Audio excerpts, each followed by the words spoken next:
എടാ വിഷുവായിട്ടൊരു 85 കിലോ ഇറച്ചി ടീഷർട്ടിൽ പൊതിഞ്ഞ് സ്കൂട്ടറിൽ കൊണ്ടുവരണണ്ട. അതെന്റെ കൂട്ടുകാരന് ഉണ്ണിയാണ്. എന്നാ ഇത് അവനിരിക്കട്ടെ.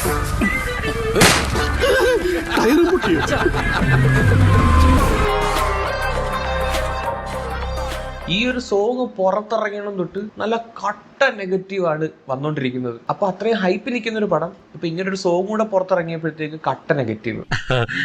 അങ്ങനെയൊക്കെ വഴിയില്ല. പാട്ടിന്റെ കുറച്ച് ഭാഗം ഒന്ന് കേട്ടു പോകാം. വരൂ ബെഡ്റൂമിലേക്ക് പോകാം.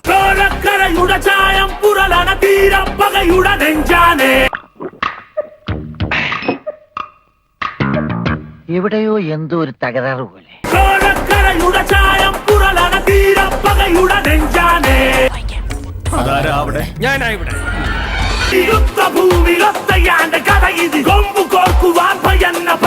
നീ ഇങ്ങനെയൊക്കെ സംസാരിക്കുന്നത് തന്നെയാണ് ഏറ്റവും വലിയ കോമഡി.